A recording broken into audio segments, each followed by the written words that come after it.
Taigi, mėlieji, koksgi svarbus šeimoje yra pasitikėjimas. Tai pagrindinė ir būtina savybė kiekvienai šeimai. Ir tai giliausia ramybės būsena. Pasidalinsiu, ką jaučiu aš savo šeimoje. Mano šeimoje vyrauja visiškas pasitikėjimas ir tarpusavio supratimas. Didelė besąlygiška meilė, kurios pagrindu yra pasitikėjimas. Tarp mūsų nėra jokių abejonių. Viską, ką sakau aš ar sako mano vyras, yra tiesa.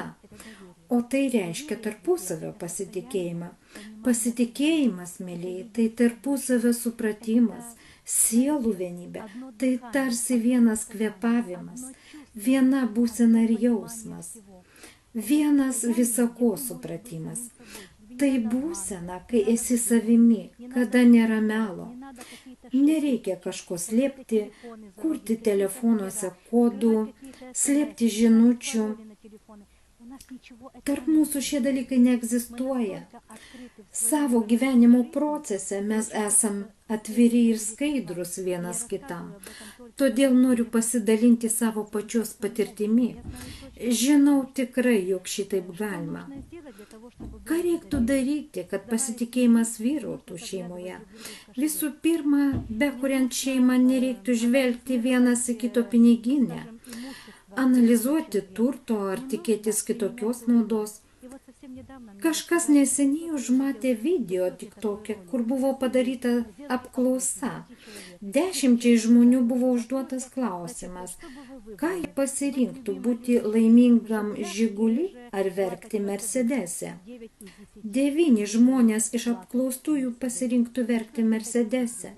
Mano mėlieji, ko jūs norite ir tikitės, jei jūs nuo pat pradžių pasirengę verkti Mercedese? Parduoti garbę, sąžinę, sielą, artimuosius miestus, šalis ir visą pasaulį už pinigus. Nors žmonės jau pardavė pasaulį už pinigus ir po tokių veiksmų jie vis vien tikisi laimės, gerų aplinkybių gyvenimo, gerovės šeimoje. Viso to negali būti, kol žmonės pinigus vertins labiau nei tikrus filosofinius tyrus jausmus.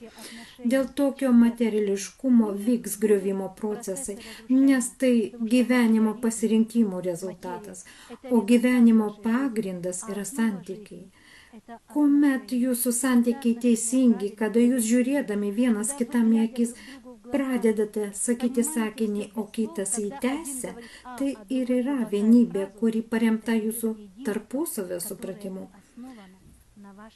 Mano mėlieji, galiu jums pasakyti, kad tai nėra paprasta, bet įmanoma įgyvendinti, kai yra tikra meilė.